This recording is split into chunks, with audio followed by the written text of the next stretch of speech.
Well, welcome to our intro for the Wild Woman Priestess program. This program has been something that has been a calling on my heart for a few years now, and I have absolutely loved and cherished and absolutely feel honored to be able to hold the space for this.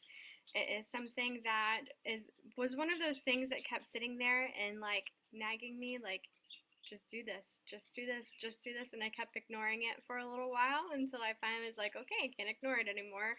I don't know why, but let's do it.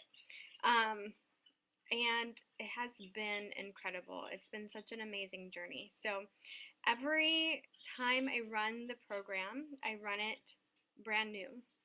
So it's always being, I don't want to say reinvented, but it's always renewed, right? Because the energy that comes through is largely dependent on the energy of the women that show up in the program. And it allows the space for things to be channeled differently, for different words to come through, different ways of connecting to come through, and different ways of kind of allowing myself to be open to those that are present at that time. And so while sometimes I pull in maybe some guided meditations that are already recorded and things like that, for the most part, when we dive into the program, it is all fresh stuff that is meant just for the people that are showing up. And I feel like it's important to share that as well, because you kind of want to get a feel for what to expect. And that's part of what this is too. So I like to start with some music to start with, just because it kind of creates that space. It gets us in the mood. It allows us to listen to that music. Annie, you missed that. But it just kind of bridges the gap of creating space for people to get signed on, and then leading into us actually getting down to work. So I like to start with the music. I already set the space, I already set my area up, and I hold the intention that that container is extended to those that are on this call, to those that watch this call, that you begin to feel that container of energy around you, that you allow that to be that sacred space for you. And as always, if you have your own practices already for creating sacred space, I always welcome you to do that prior to any calls that we have, or any time that we come into a meeting space. I also like to share in the program how to create sacred space, because some people are just starting out and they don't know. So I like to start from the beginning and kind of helping people to walk through what they can do for themselves. And it's really all about that empowerment and learning spiritual tools and practices to help you create that for yourself. So depending on your practices, and that's the other thing I wanted to touch on real quick too before we dive in a little bit deeper, is I leave this program open to any faith.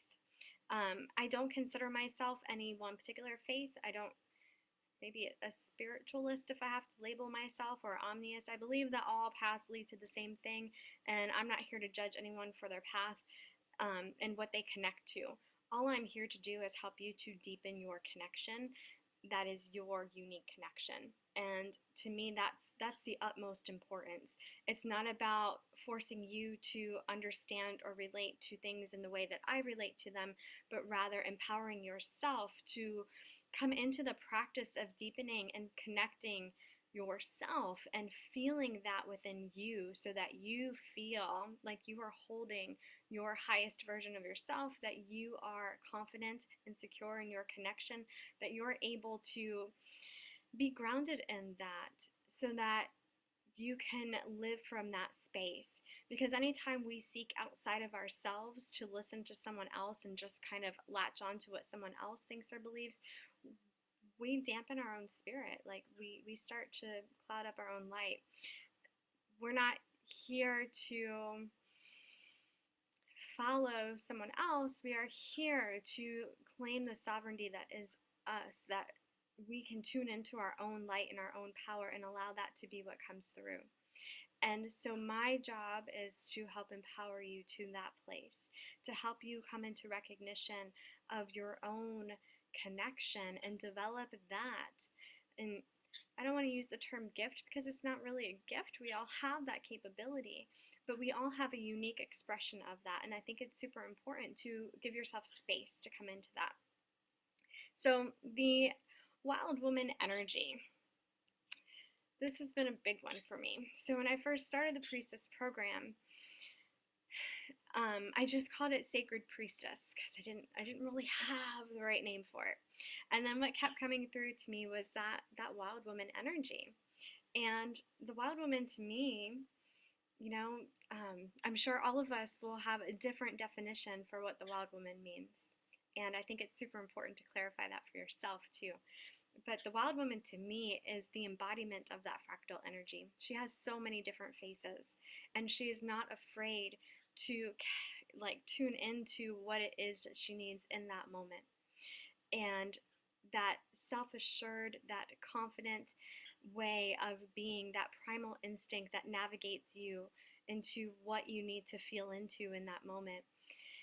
And so to me, she is the embodiment of so many different faces. But ultimately, I think she embodies that energy of freedom and liberation, because we can only allow ourselves to tune into that energy, that instinctual, that intuitive energy, when we allow ourselves to be free.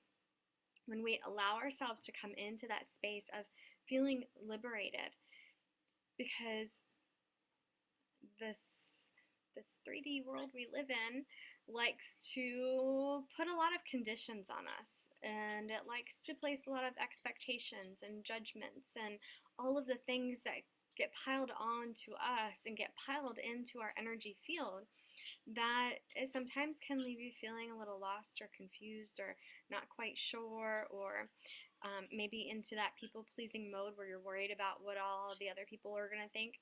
And a wild woman doesn't live from that place. The wild woman lives from her security and her connection and knowing, trusting, and tuning into that energy of her heart, knowing her intention is pure, and trusting the guidance that is flowing through her at any given time.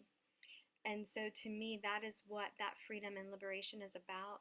It's letting go and releasing all of those chains that get bound around your energy from outside sources. So we learn tools and techniques for releasing, for doing shadow work, for clearing our energy fields. We learn techniques for coming into that space of being the empty vessel, the clear channel, to allow that energy to start being downloaded and moving through us to come into an easeful place of intuitive guidance. And then we work on kind of how to structure what we're doing to embody this energy. So it becomes a practice, and through that practice, you strengthen that connection. You strengthen your connection to yourself, which I think is like number one priority, like strengthening the connection to self. So we've got to take that time. We take the time for our practice. We take the time to utilize the tools that we learn. We take the time to tune in and to create a practice for ourselves in whatever way that looks like to you. I kind of hand over a couple of different tools here and there throughout the course, and you get to choose what you like, what resonates, what works with you, and help to develop. And we get to bounce ideas back and forth off of each other. We get to create a sacred and safe space for each other to learn and grow through the process as well, because we're all unique and we're all different. But we all have the same common thread of wanting to deepen that connection even more. And so that's where we come together. That's where we kind of collect, and that's where we say, oh, this is how I'm connecting right now. This is the energy that I'm feeling right now. This is what I'm feeling kind of coming in maybe over here, but it's not fully in yet, and I don't know how to get there. And so we help each other work through that. So we also get to experience that energy of sisterhood in this circle too, because we are here to support one another, to listen, to hold that space, and to allow each other to be seen and heard in a way that often doesn't happen in the outside world. So when we're in that circle, It's not about offering suggestion or advice, because we get that from everyone out there. But it's about coming into that space to share where you are, to share the energy that you're feeling, to share what you're going through. Just knowing that you are being heard, you are being seen. And there's a certain power that comes from being able to speak without having to worry about other people responding, without having to worry about anyone taking away that story from you, or making you feel like you've got to do something else, right? It's about just taking ownership of that energy, being able to share it from that space.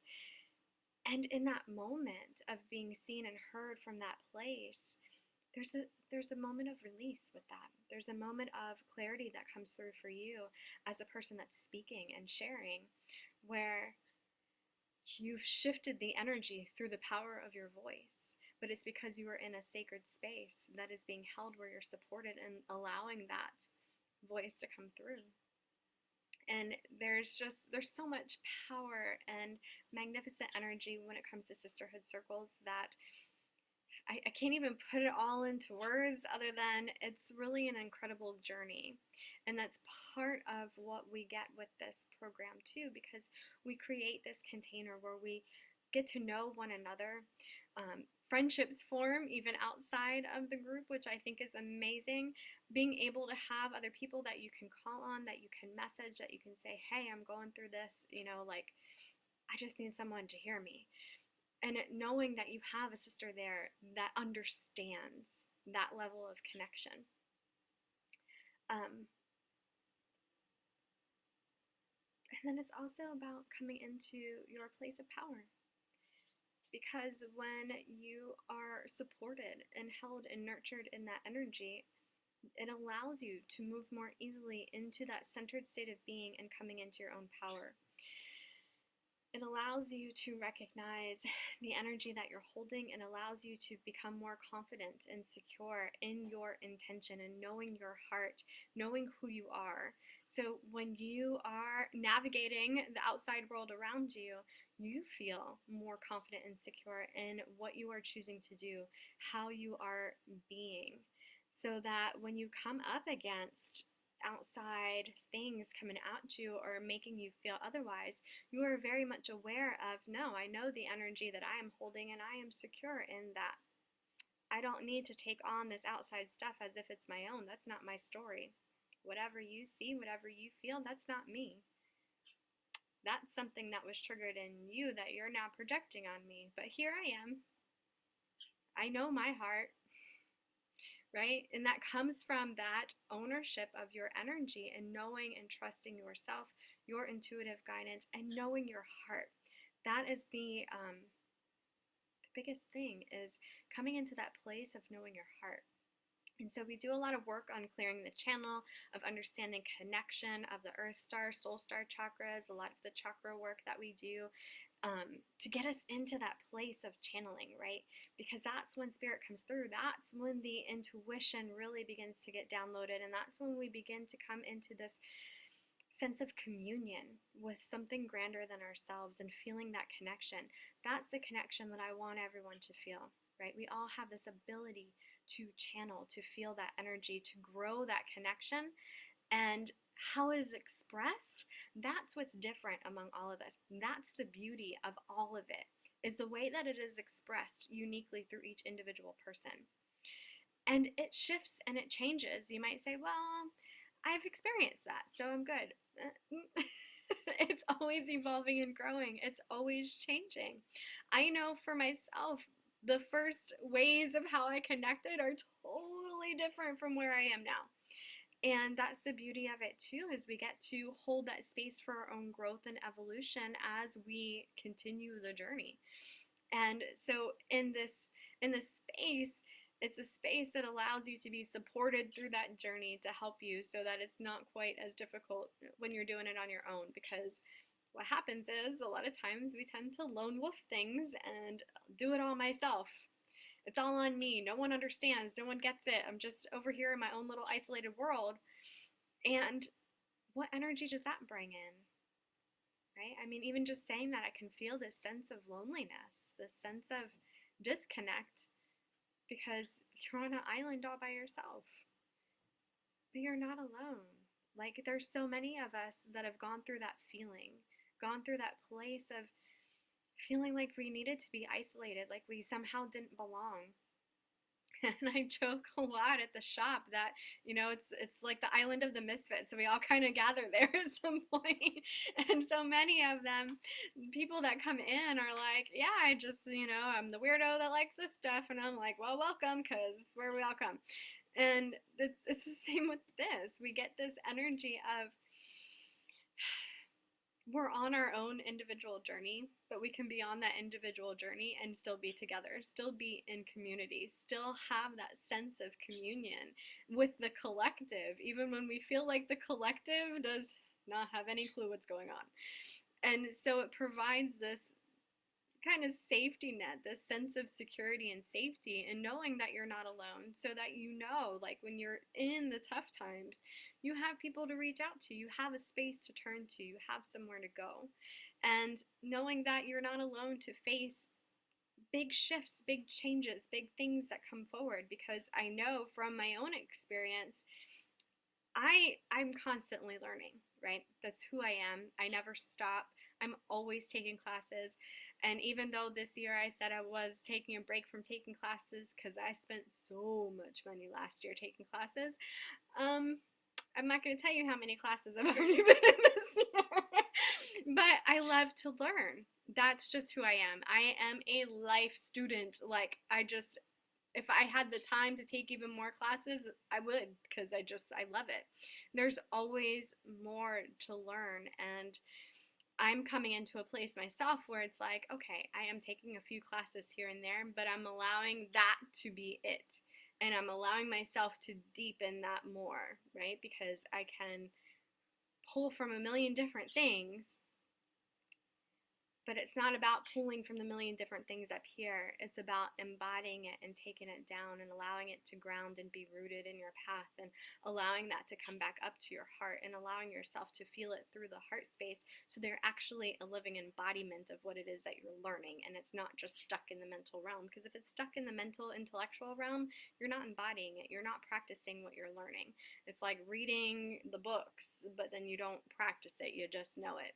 And there's a disconnect there too. And so you might understand it, you might get it, and then you're like, but I'm not feeling it. Well, that's the disconnect. You're not feeling it because you're not embodying it. So it's also largely about the embodiment practices of how we bring that down and into the body, into our energy field, into that central column of light, into the heart, and living from the heart, and connecting to that space, because that is how you get to know your heart more. I know so many women, especially, I kind of felt, I'm going to say I felt bad a little bit for offering a priestess program, because I feel like I left the spiritual men that I have met on my journey kind of out to dry. But I also know I support them with Reiki classes and things like that. So I'm like, okay, I've got to be okay with that. But we are in this space as women because there are certain aspects, I think, that we hold, because it's obviously different, right? As women, we take on so many roles as the nurturer, as the caretaker, as the one that is like all these multiple things, right? And we wear that. We wear that like cloaks, just piled on top of each other. And it becomes to the point where you don't recognize yourself anymore. I know so many women as moms, they lose who they are because they're so busy taking care of their kids that they don't do anything for themselves. Women that are so busy taking care of the households and doing all of that, that they don't take the time for them. Or women that are just so caring and so generous with their heart that they're so busy just taking care of everyone else around them in the world that they don't give themselves that same love and attention. And I hear this, and it is such a common story for women. And there's a reason why so many of us are like, yeah, I don't know who I am. Because you didn't get to know yourself. You haven't taken the time to get to know yourself. And I know I lived that too. I absolutely felt that too. And there was a moment in my life where I said, you know what? I don't know who I am, and I need to learn who I am because I don't even know. Like, I've done all these little things here and there, but I still don't even know who I am. And I was like, all right, stop. I'm going to date myself and I'm going to get to know me. And I will say that was the most empowering time of my life, to get to know who I am. Yeah, so I would say right off the bat, whether or not you join or already joined the program, get to know who you are, date yourself, give yourself that time, that energy, honor yourself, because that in and of itself will make significant changes in your life. Part of what we do in this program and part of the magic of this is that this program is forcing you to take time for yourself. You're showing up for you.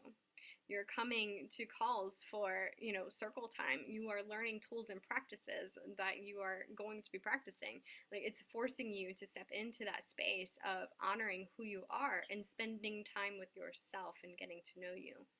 That is super empowering in and of itself. But coupled with the spiritual tools that we learn, coupled with that growing your connection, that just makes it all the more empowering. And that's really a beautiful process. But so many people are even afraid of their power. They're afraid to step into their power. They're afraid to own their power. They're afraid of power, period, because we see so much of how power is used in the wrong ways. And we see so much the misuse of power and the damage caused by power that we rarely see or think of when we hear the word power, something good and something positive, which is sad because there's nothing wrong with power. The wrong comes from the person holding the power and how they're using it, right? So if you trust your heart and you trust who you are and you come into that place of power, don't you still trust who you are in that? That's the beauty of this. Think about as people in this type of mindset where you are very much aware of energy and you're worried about the planet, you love animals, you love plants, you love connection with people, you believe in community, and you want nothing but good things. If all of those people were to come into power and really own their power and really let that be what guided them, how much different things would be around us. How many more things would be helped if all of those people that came into that power as millionaires. Think of how many less homeless people there would be, animals that all would have homes, like rescues that didn't need to be rescues anymore because there'd be all of these fabulous, amazing places because that's what big-hearted people do. They use their power for good. And so trust that and remember there is positive images of power being used out there. We have to find them because the media doesn't want to share that, but we have to find them.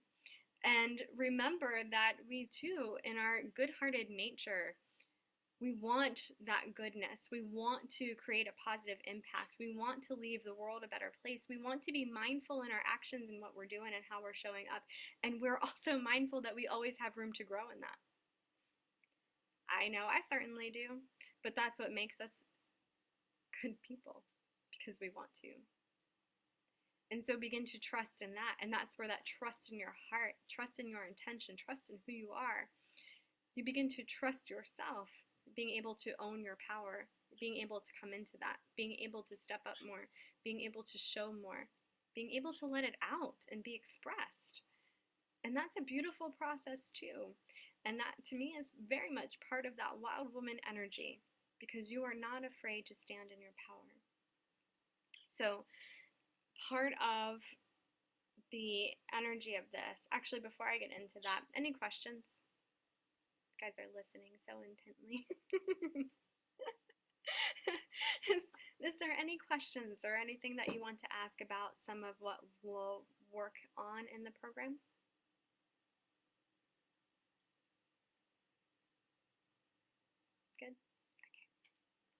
So the different faces of the wild woman is something that we go through. And it was kind of hard trying to separate some of those faces out, but I feel like I captured a lot of the different energy archetypes to work with that really tend to nail it for the people that show up. But that doesn't mean it's not open to changing. I always hold that space because I just listen and I let it flow. And I learn not to question that. So sometimes things change. But what I like to share, and the energy that I've been sharing when it comes to the wild woman and her many facets, has been the wild woman as the healer. The wild woman as the healer is the one that is in tune with the flow of energy, that understands the flow of energy around her, that understands the flow of energy in her body, right? So we work with that and we begin to learn the tools and techniques around working with that energy. The wild woman witch. The witch is the one that makes the potions, that works with the herbs, that works with the plants, that's in harmony with nature, that connects to the elements and learns how to work with and utilize that energy for her growth and her evolution on her journey. The wild woman shaman. The wild woman shaman is the one that connects to the realms beyond this realm, that is attuned to the lower, middle, and upper worlds, that comes into that relationship and learns how to make those connections of the other realms and bring that here into this life, into this 3D world, in a deeper way of understanding how to connect to and utilize the connections of those spiritual essences. The wild woman lover. Yes, gotta have that energy up in there. So that is part of that empowering sacral chakra, coming into your own essence energy, being fearless in who you are. So the wild woman lover is paired with the wild woman warrior. So that fierceness goes either way, right? So that warrior energy is that ability to stand up and utilize your voice for expression, for being able to hold your space and hold your ground and recognize the energy shifts between those and recognize the way that it flows within you. Where are you blocked in those? Is there a reason why you're not able to express maybe your sensuality or your love more freely? Is there a reason why you can't express your anger or your ability to stand up more easily? Right? Those are all valid emotions, and when I speak of being positive, I'm not speaking of invalidating any emotion, because we are here to expand the full range of emotions. We are here to feel it all.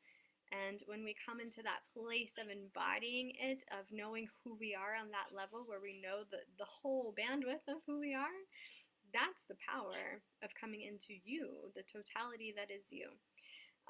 The wild woman mother. How we take on that embodiment of the wild woman mother, how we show up as the caretaker, as the nurturer, how we hold that space for others, and how we are able to create that space around us, whether it's in our own families, whether it's in friendships, relationships, work, all of that. That wild woman mother energy, and how we are presenting ourselves and holding that space that is us. And then the wild woman mystic, weaving in the energies and recognizing that when we come into that space, we create that air of mystery around us, because most people are like, what's she about? And so it's recognizing that you are tuned into those mysteries that are the unseen realms, and becoming more comfortable with that, working on that intuitive connection and allowing that to be part of who you are, working with that to help you, to guide you. The wild woman, wise woman, she is the one that, my birds like these ones, she is the one that takes her story, her life story and experiences, and she is able to utilize that to help her evolutionary journey. She recognizes the lessons and she brings that forward, and she can bring it forward in a way that she can share so that others are learning from her stories as well. So she is able to hold that energy of the wise woman, just like the grandmother that you sit at the feet and you listen to her stories and you learn and grow just by listening to her stories. She is the weaver of timelines, and she holds that space so that she can take what's happened in the past and she weaves it in a way that it relates to what's going on now and what's going on in the future. That is the wise woman. And then there is, of course, the Wild Woman Priestess, and she is the one that takes all of these energies and she holds that space in a sacred way, making sure that every person is seen and heard and allows the uniqueness of expression to show through. And she knows that she is just there to hold that space and to be that presence. Because her coming into her presence as a priestess allows others to open up and awaken to the energy that is their truth, that is the light that's within them. And she seeks to bring that out in those that come into her presence. And that is the Wild Woman Priestess. And that is what we seek to come into by coming into that alignment of self. So there isn't a specific religious connotation to any of this. I wanted to keep it open because I have friends on various different paths. So you can work with this energy any way you choose. You can relate it back to your own religious preferences any way that you choose. You can take what resonates, and that's fine too. I don't expect you to be like, I love all of them. And some of them are a little more difficult. Not gonna lie. It's okay. Some of the energy things that I might teach you might go against things that you've learned before or things that you practice yourself, and that's okay. I'm not here to shove what I think down your throat. I'm here to share with you and hold that space and a container that's as open as possible for you to experience what it is you need to experience to get what it is that you need. And I do my very best not to limit energy in any way, shape, or form.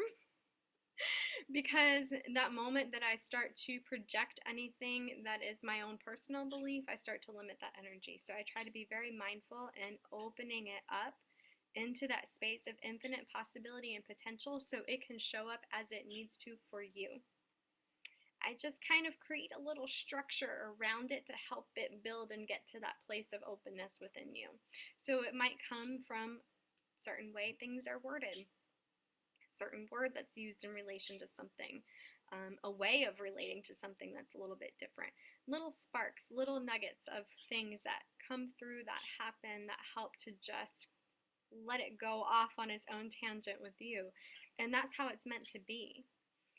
It needs to move through you and come through you, right? So we allow the download to happen. We allow that information to come through, that tangent that, spins off of something that was said in our own minds, and then we feel it, and then it comes back up as we begin to experience it, and we're like, oh, now I'm coming into this understanding. I am living this understanding, this experience, and now I'm getting it even deeper. And those are the types of things that I hope to inspire in the totality of the program, right? That's what we're looking for, is that type of growth and holding the container in that way. So yes, there's structure. Yes, there's certain energies that I kind of weave in around certain things, but it is ultimately meant to be an open space for it to work with you in the way that it needs to work with you. And I was very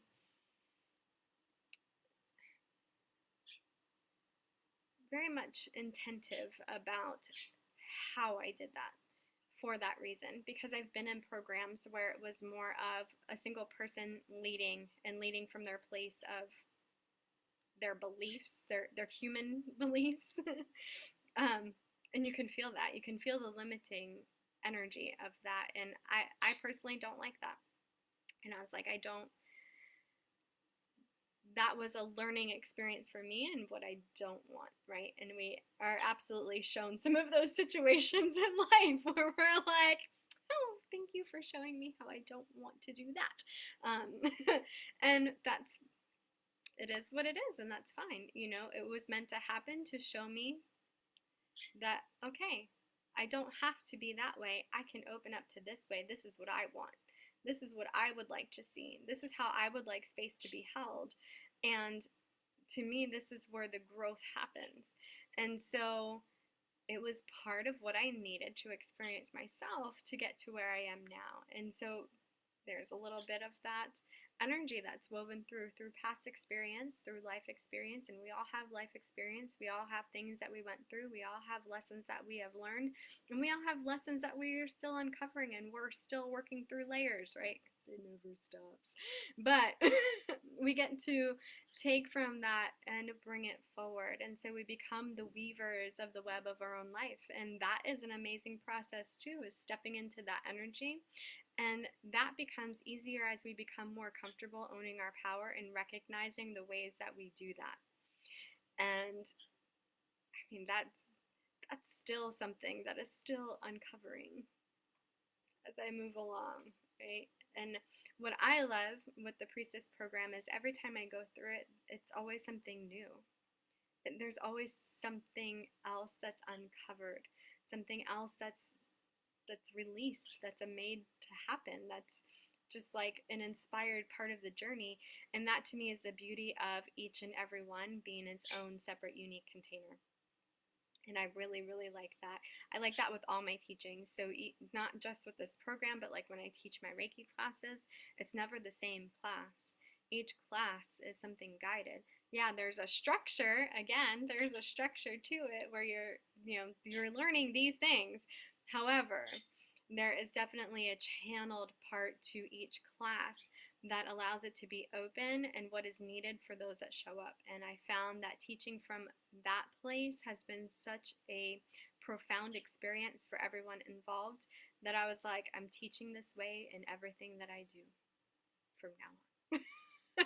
And I've stuck to that, and I try my best to always come from that space, because to me there is such deep magic in having that connection and just channeling that energy and just allowing it to come through in the words and the ways that it needs to come through, so that it is felt and experienced and held by the people receiving it, so it continues that journey for them even after they step away and they're unraveling bits and pieces here and there, and they're like, oh, I'm getting that a little different right now. Yeah, so that to me is the biggest thing that I think I love with all of this is the magic of that, and being able to witness and see women come into ownership of their power, of taking a more empowered stance in their life, of coming into who they are, of recognizing their connection and coming to me and saying, oh, I've been doing this and this and this every day and I just can't believe how much changed. And I'm like, I know, it's amazing. It's that process of just creating that space. So, and understanding who you are, getting to know who you are, and trusting so much in that you are fearless in the way that you are showing up, because you know your heart, you know your intention. And if someone takes you the wrong way, you are so secure in knowing who you are and your intention that that doesn't even affect you anymore. When once upon a time, maybe that is what you allowed yourself to turn into because someone else held that belief about you, right? How often does that happen? That's garbage. No, sir. Not for me anymore. I was that person that, you know, and I think all of us have those experiences where we allowed someone else's thoughts about who we were guide who we were. And we don't need to do that. Be confident in who you are. Know yourself and allow that to be what shines and comes through. And that's what this helps to work you through in a way that also allows you to weave that spiritual connection into your practice, so that you become more divinely connected on your path, which I think strengthens who you are as a person. I'm very much into the holistic aspect of ourselves here on this plane. So we're not just our physical body, we're not just our emotional body, we're not just our spiritual body, but we have to weave all of these together.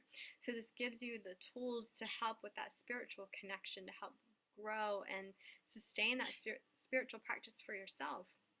Because when we are in that connection, we are striving, we are growing, we are evolving, we are in this space of openness.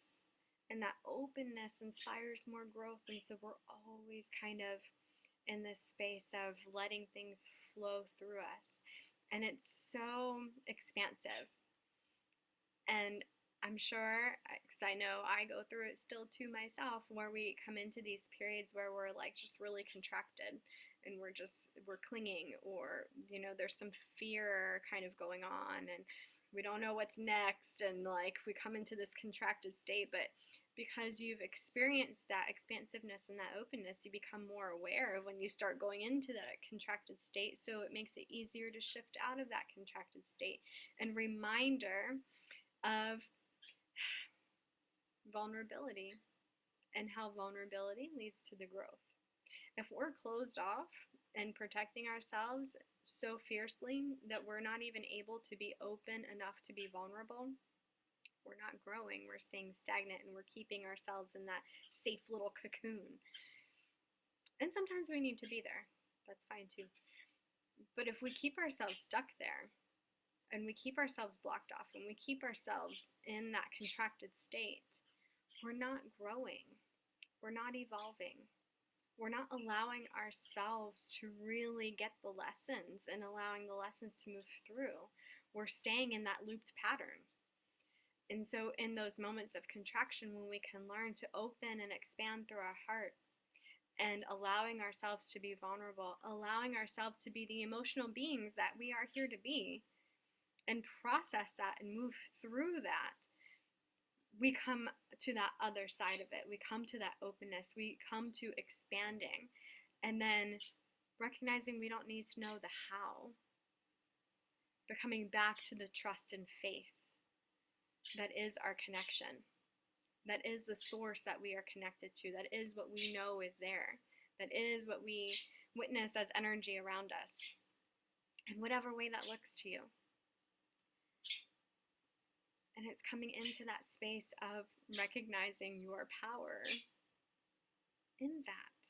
And that is that coming into that energy of the priestess, of holding that space, of utilizing all of the tools to come into that energy. So that is what we seek to do here. Just a little of that. It's fine. So it seems like it's a lot, because it is a lot, but it also depends on where you are in your path.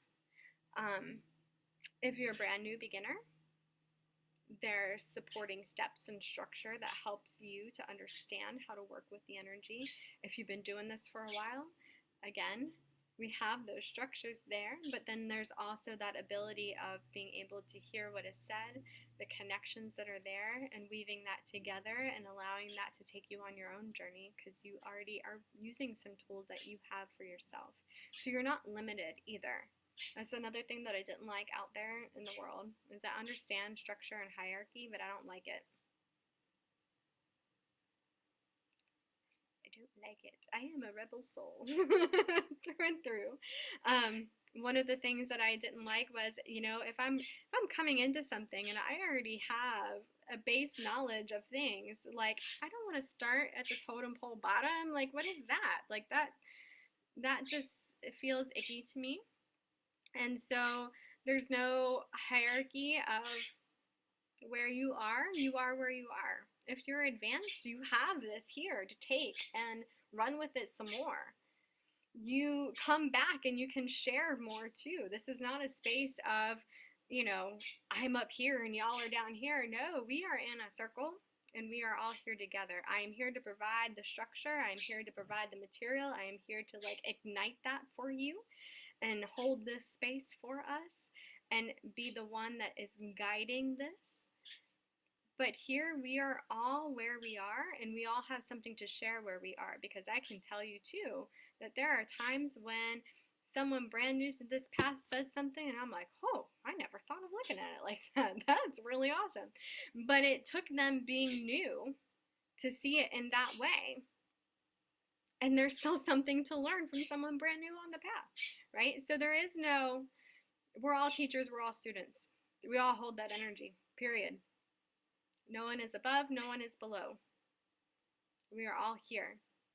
And we are all able to hold this space to learn and grow from each other as well.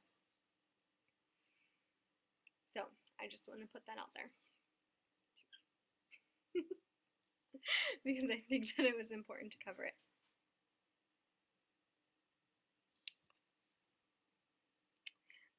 Sarah, let me see what you said. Is this classes or just a circle or both? Kind of lost in the dynamic of what this could be.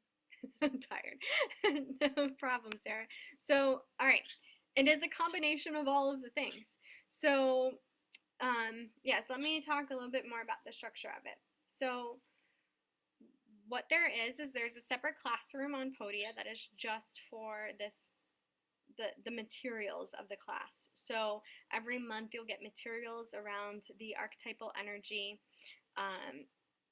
and there's different things woven in, so I can't tell you the specifics of what exactly material you'll get, but it'll be material that has to do with holding the space and the priestessing work itself.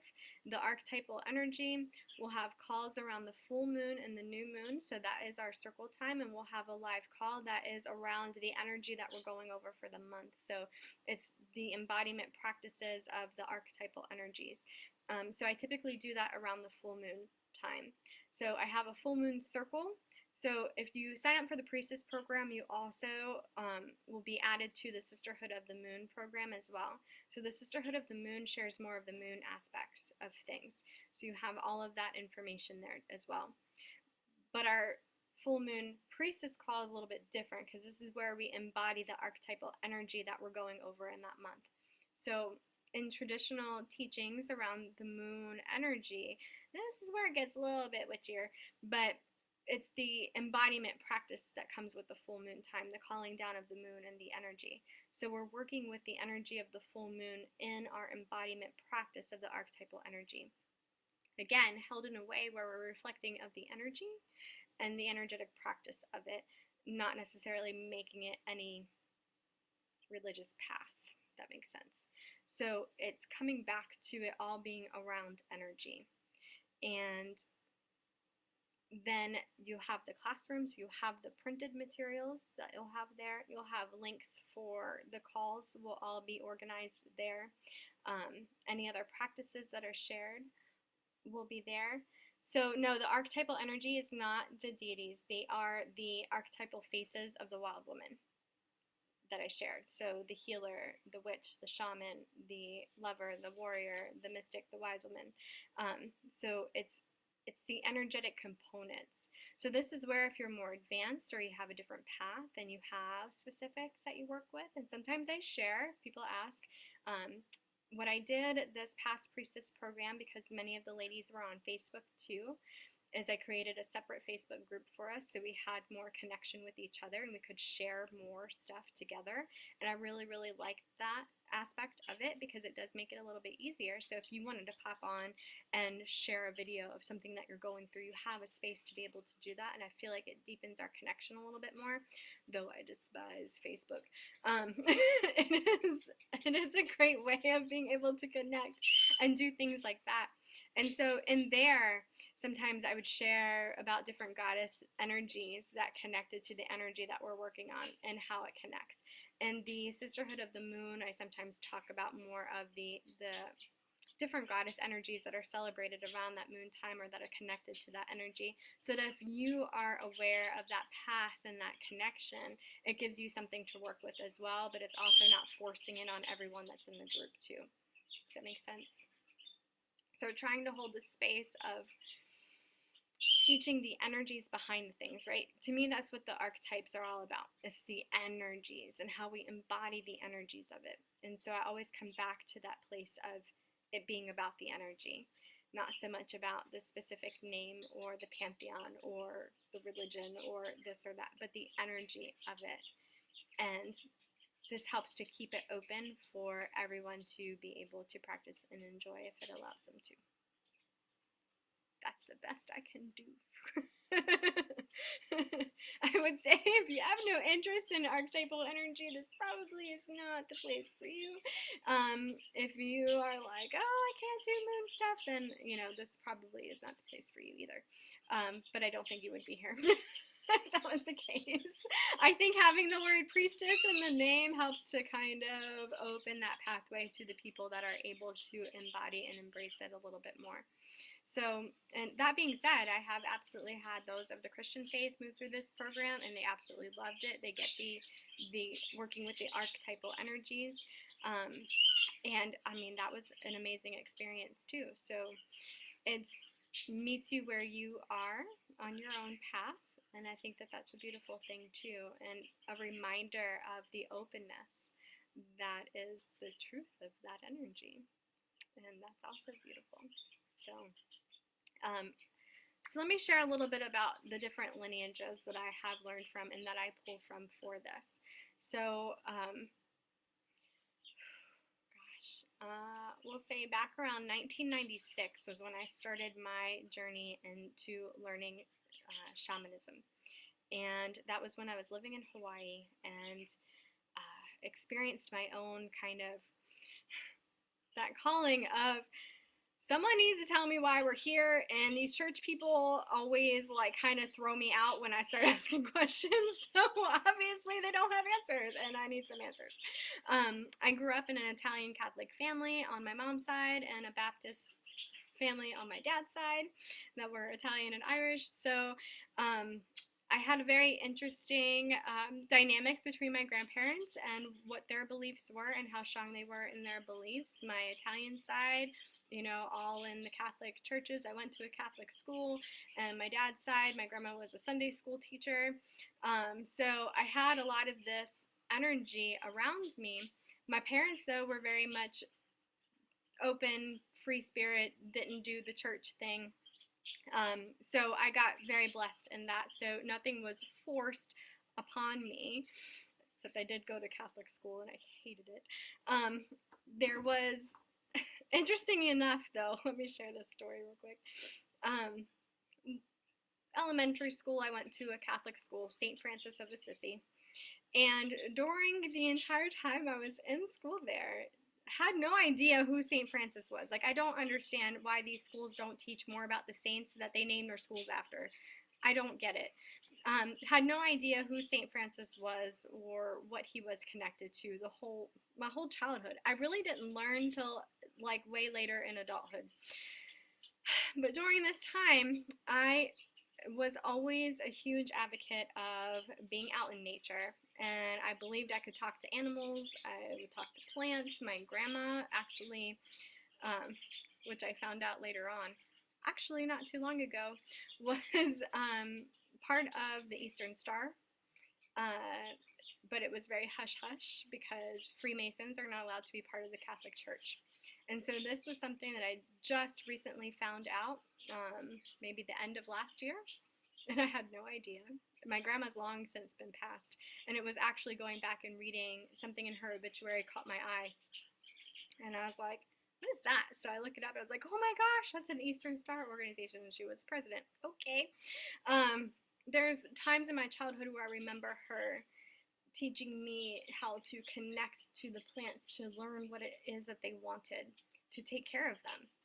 And I didn't know it at the time, and it wasn't until I had this realization that she had been teaching me that concept of connection to the spirit of things this whole time, and I didn't realize it.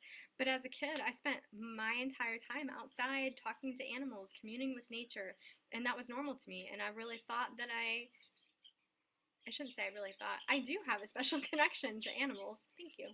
And as a kid, I'd be out on the playground, and I would go catch a bee, and I'd pet the bee, and I'd be showing it to people, like, here, come pet my pet bee, you know, and kids would run away from me screaming.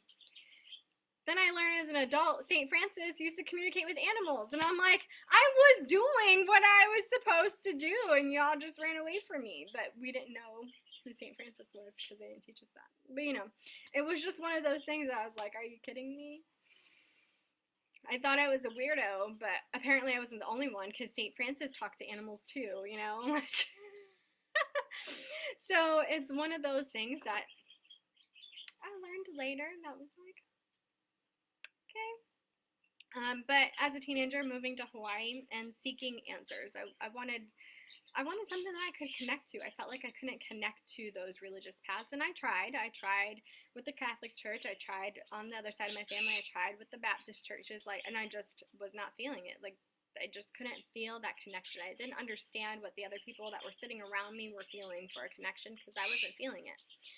So I went on this journey of seeking connection, and that actually was inspired by a book I was reading. So my mom died when I was very young, and one of the memories I have of my mom was her reading the book to me, The Clan of the Cave Bear. Very popular in the 80s. They even made a movie of it. And I always loved it, and I always cherished it because it's a memory I have of my mom, of sitting on her lap in the recliner and her reading this book to me. And I can remember even visualizing the things that were being read to me. And so I went. Yes. Yeah, I have the whole series too, Sarah. I have the leather-bound edition that my grandma bought for me as a gift that is like so special to me. And I've read all the books like 5 times each. And they are huge books. So I was reading this book as a teen, again, to kind of, I wanted to feel that connection to my mom. And the things that are described in the book and their ceremonies, I'm like, I feel this. I feel connected to this. This makes sense to me. The way that they would describe the beginnings and the connection and the energy of it. I'm like, I want to learn about this. Like, where do I find this? Well, lucky for me, being military, I, was stuck living in the hotel on military base next to the library. Oh, darn. So I spent all of my time in the library reading books and just absorbing everything that I could about shamanic traditions. And of course, the most common one that is found is that of Native American. And so that's what I started reading and devouring first, was let me get my hands on these books. I want to read this. Internet, did we have internet then?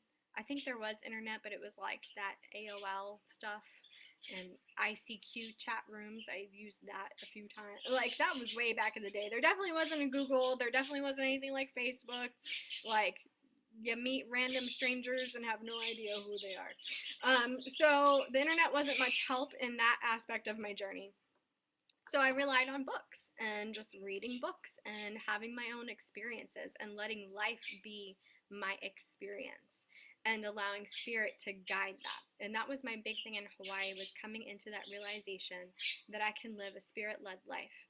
And when I surrender and allow that to happen, the experiences that unfold for me become my teachers.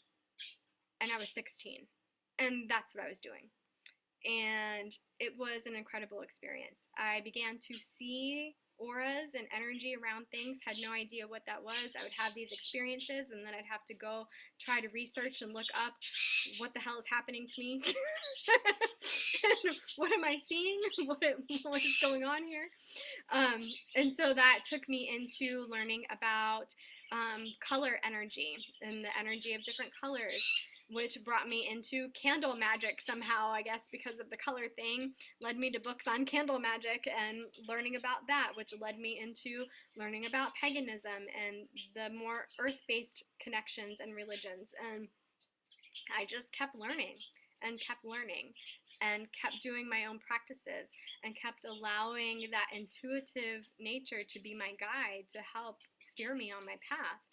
And moving back to the States from Hawaii was a big culture shock for me, because even though I had only been in Hawaii for about 2 years, I loved it there. I consider it my soul's home. It was a place to me that was so awakening and so beautiful, and the energy was so different that when you're tuned into the energy of the land, like, all of the other mess around you, like, doesn't even faze you.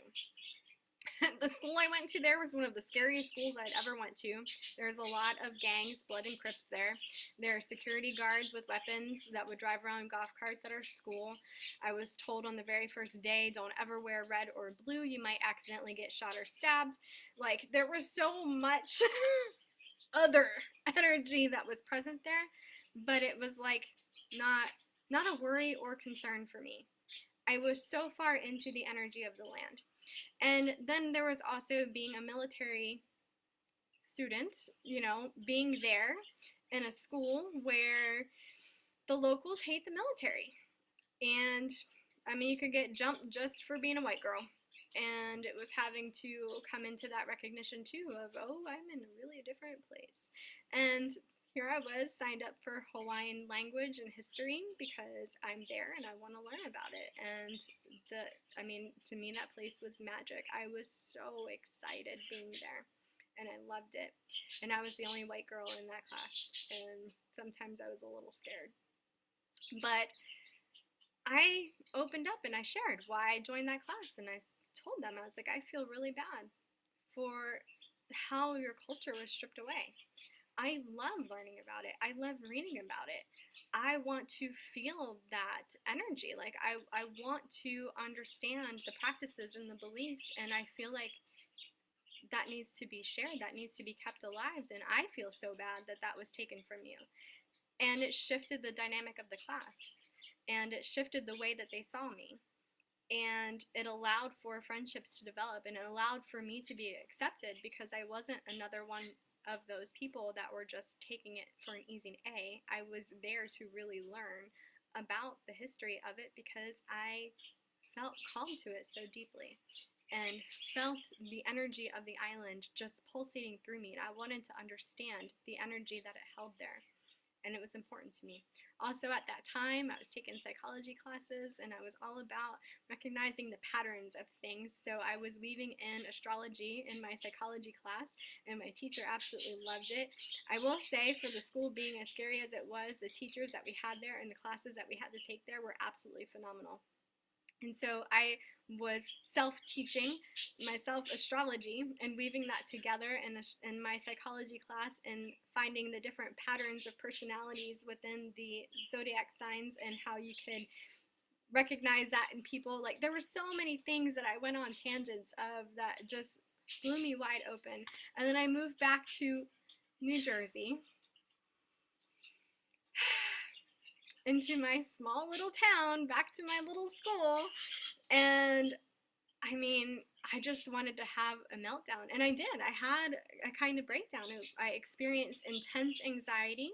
So when I developed my anxiety disorder, to the point where I developed agoraphobia and couldn't leave my house. But I had no one, I had no teacher to tell me or explain to me the concept of energy and how that affects you and how that such a significant shift could throw your energy so out of whack and what to do for that.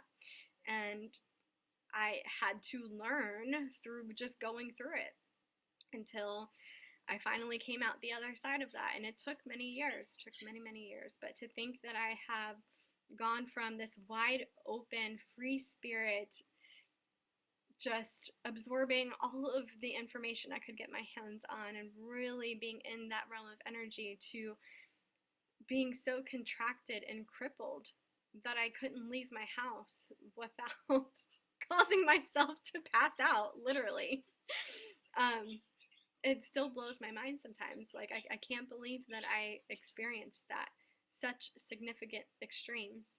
And it took years to get to the other side of that anxiety disorder, to be medicated and then breaking free from the medications, to be able to go back to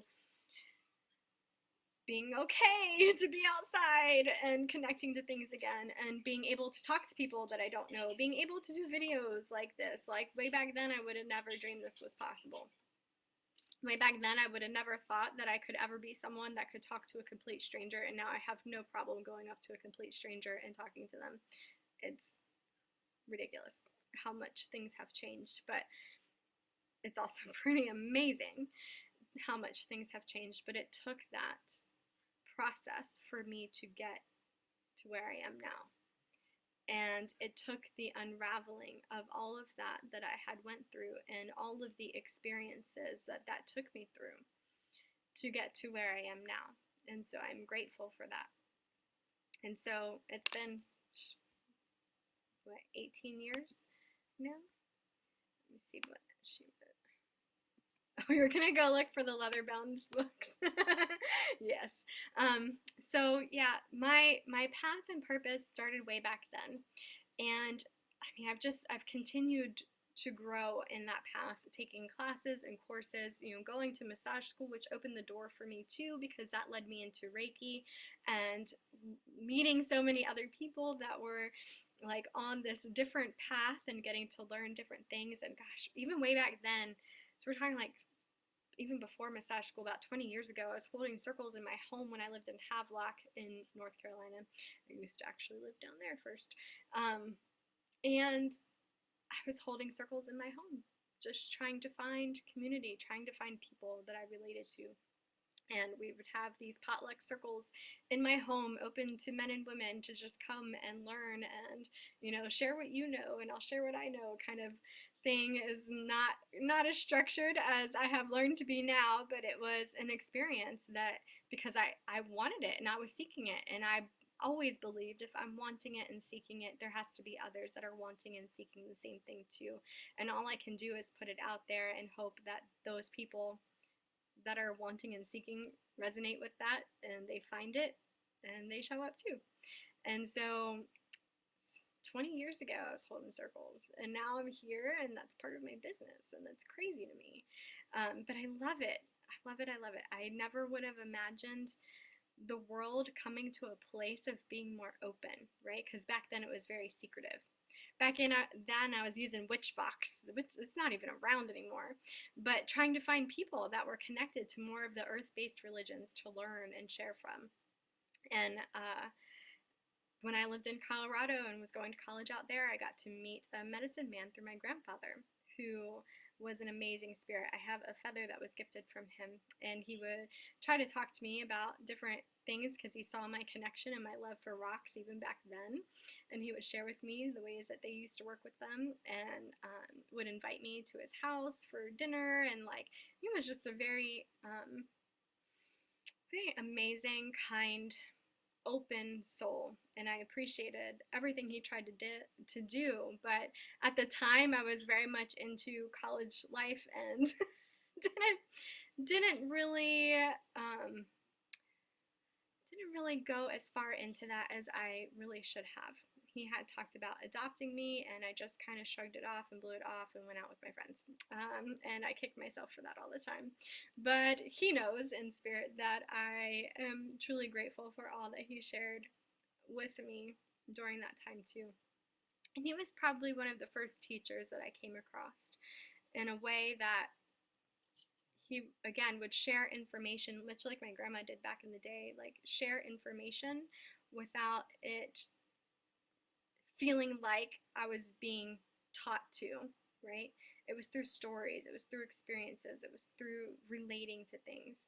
And it was really, really interesting, really amazing.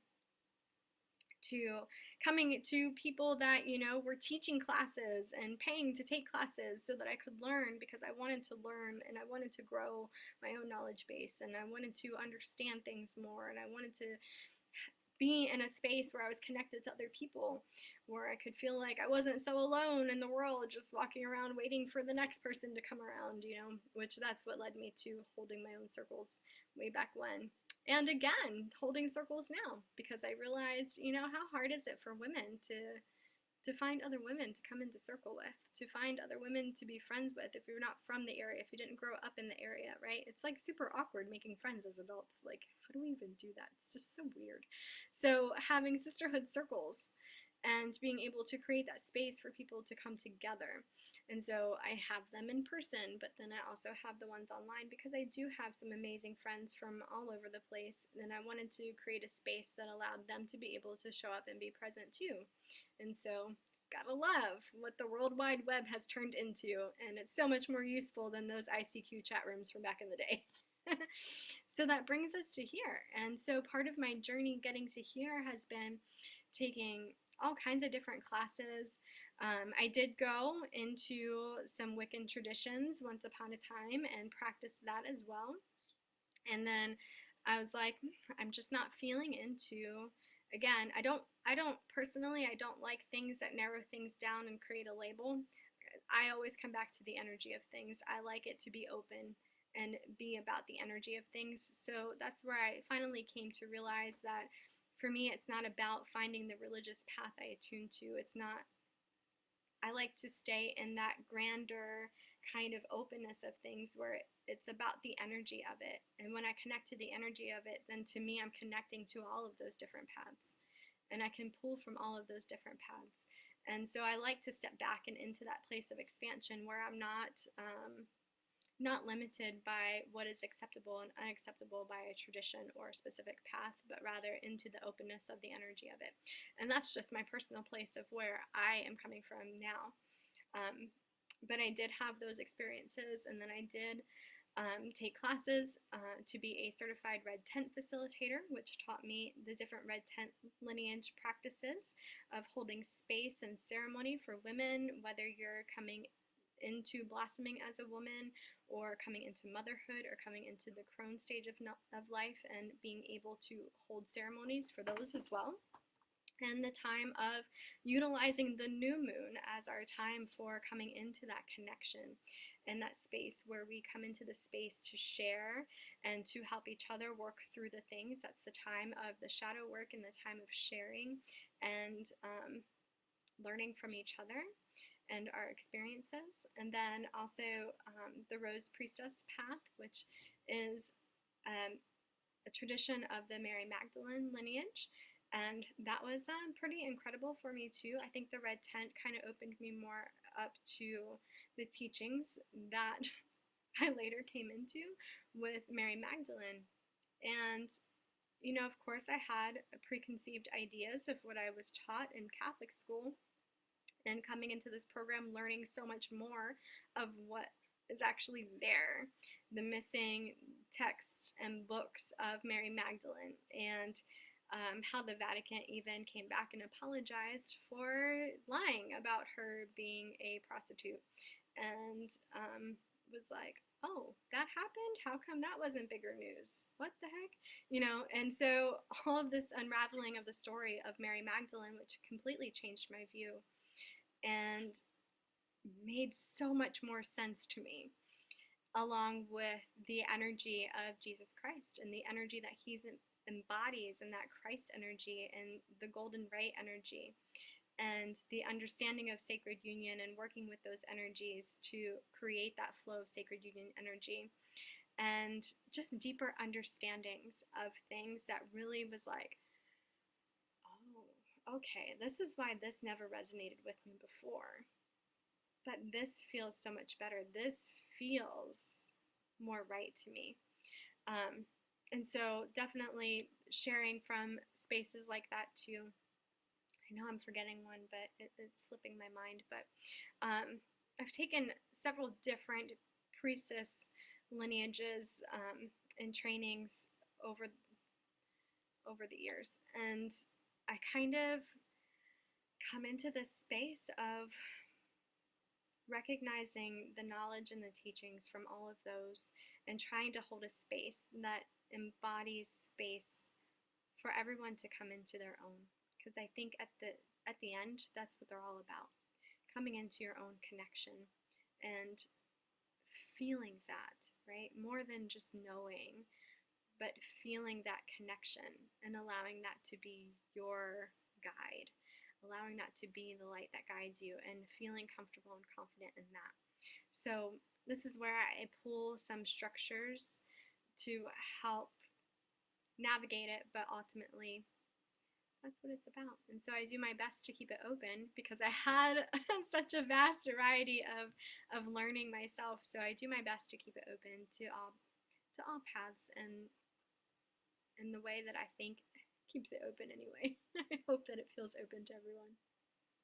But I share from all of those different perspectives, and I share from what I know from my experience, and then I hold the space for everyone to share from the place of their experience too, because it's not just about me and what I relate to, but it's about how we all relate to it.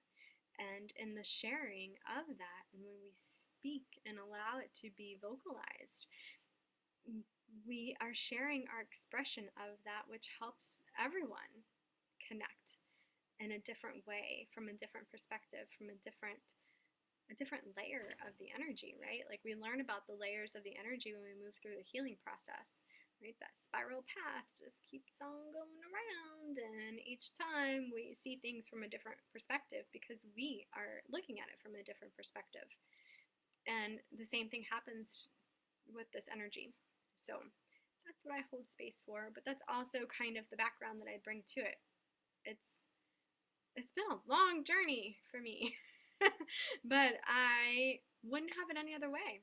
And believe me, there are times still now, even though professionally I've been in this career for 18 years, that I look at things and I'm just like, want to walk away and go do something else and give me a regular 9-to-5 job because it'd be so much easier.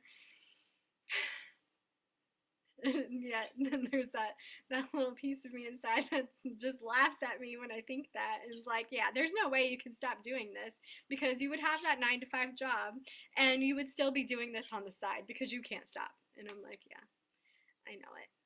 Okay. All right. So trust me when I say I get those moments too, because I still have them. I still have moments of feeling the imposter syndrome. I still have moments of feeling like, who am I to be doing this? Like, I have all those moments too. I'm human. And I recognize that. And I take the time to sit with that and to find out, like, where is that coming from? Why am I feeling this way?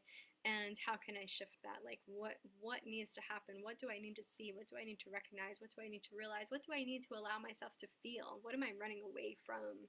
Right? That's my big thing. What am I running away from? Call myself out on that every time. Like, what am I running away from? All right, I need to feel this. I need to sit with this. I need to just create the space to allow this to be, so that I don't have to keep in this feeling. And recognizing that we do have the power to shift that within ourselves, and that's part of this process too. So as much as I guide this, I'm also in this too. This is an experience that continues, right? There's not a one and done kind of thing where it's like, oh, this is going to be the everything. We are in a constant journey of evolution. So the quicker that we come to that acceptance, the easier I think it is for us to realize that it's okay. It's okay to have those moments. It's okay to have that voice inside of doubt that brings up fear. It's okay to have that, but we don't want to just embody that, right? We quickly tend to embody that. We don't need to. We have other things that we can embody, and we have other sources that we can call on for the embodiment of other energies that we are aspiring to. And that to me is part of the priestessing work. So, all right, guys. Do you have any questions? No? All right. Well, I hope you enjoyed this space with me and get a feel for how I teach and how I share and how I connect, and kind of what this program is about, what it does. I know it seems kind of like maybe it's a little vague still, but that's because everything is a channeled experience. Every piece of it, every piece of the connecting to the different energies, to the embodiment practices, it's all a channeled experience. And I do it in a way that allows you to personalize it for yourself. So allow yourself to step into that calling within you. That's part of being the wild woman, is not being afraid to listen to that is pulsating through your own veins, through your own body, through your own connection, and allowing that to come through. Sarah is a 6-month program, so we'll be meeting for 6 months. It goes from Beltane to Samhain, and then the doors open again at Samhain. And I like running that span of time, because right now, this is also the beauty of this too. So when we start at Beltane, we have this beautiful energy of the spring and summer coming in, and that I think it's easier to start off embodying that energy, right? We're ready for something new. We're ready to step into something new at this time, and so it makes it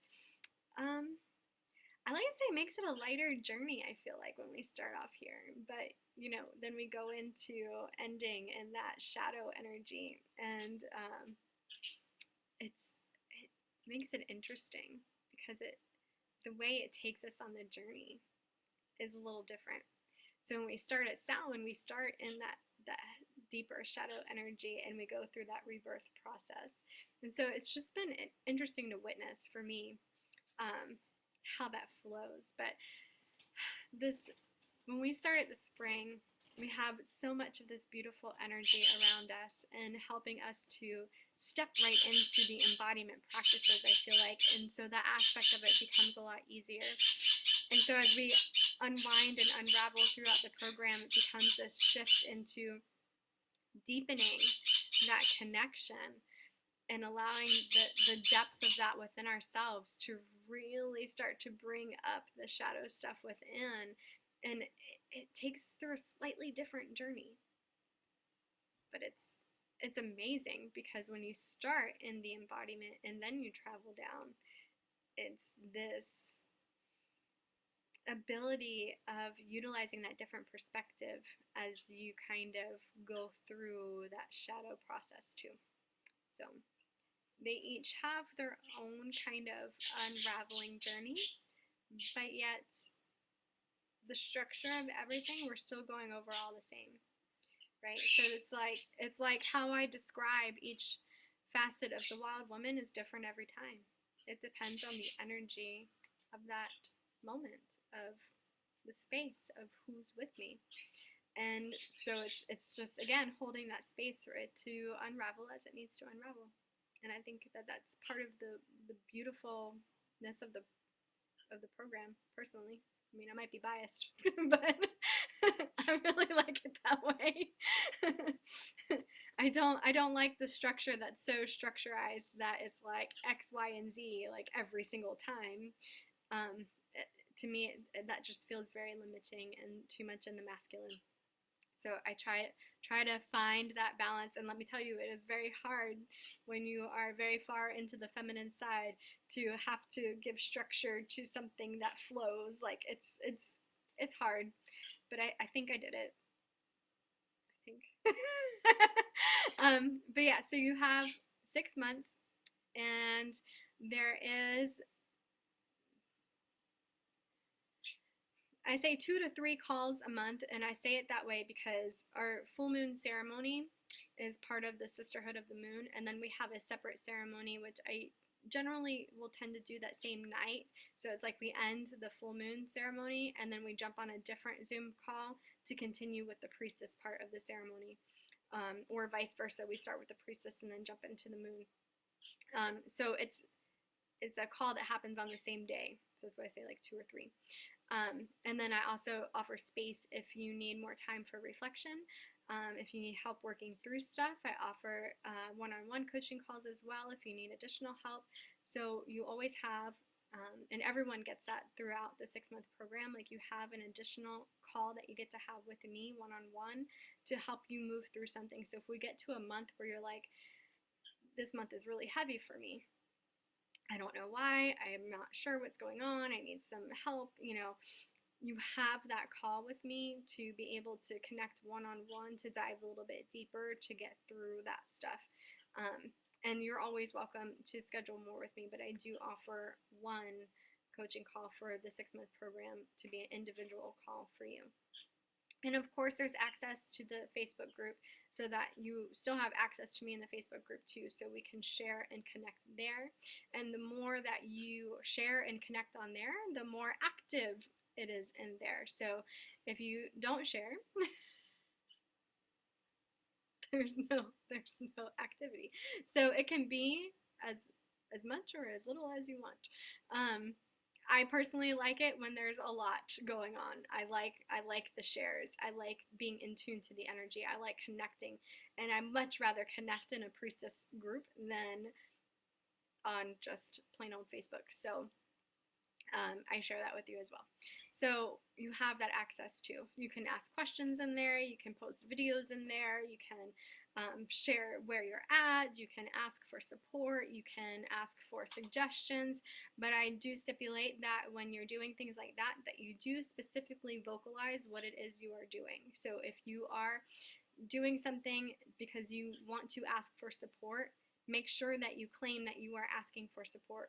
If you are just wanting to be heard, claim that you are just wanting to be seen and heard, right? So it gives directive to the group as to what you are seeking in that moment, and it also allows you to claim your own power and inner authority of what it is you are seeking in that moment, so that it gets to be held in the way that you are wanting to be held, and you get to be supported in that way.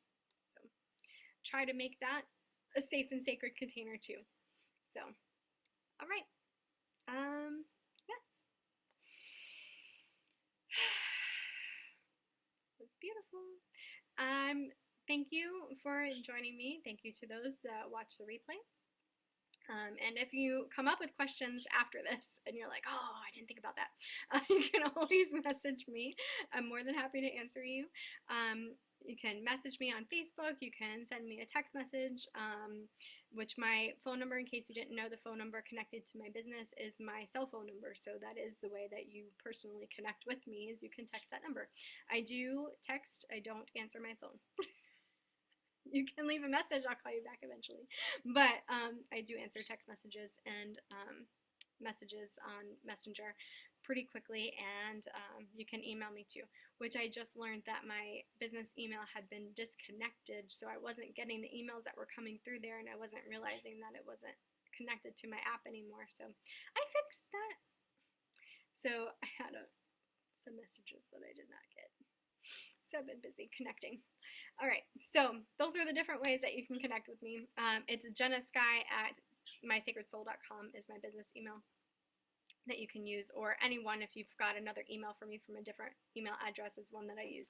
So there's that too. But those are the different ways that you can connect. Yeah, and so if you have questions after this, just message me and I'll get back to you as soon as I can. I will also share one more thing real quick. The program, I typically would start it on the 1st, which is a Sunday, and that would have worked really well, but I'm getting married on the 1st, on that Sunday. So I'm not going to be starting it May 1st that Sunday. We'll be starting May 8th, the following Sunday, just so that I can enjoy my wedding and not be stressed out about what I need to do with this. But you will have access to the content right away when you sign up to the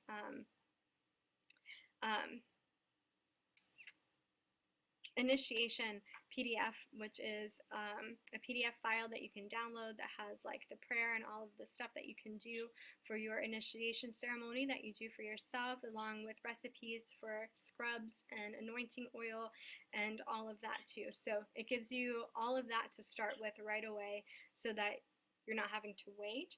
And I suggest that you do that, and then when we come in together, we come into an initiation ceremony as a group together. So just so you know, that's how we started off. All right, guys, thank you for joining, and I will see you when I see you. Thank you. Bye.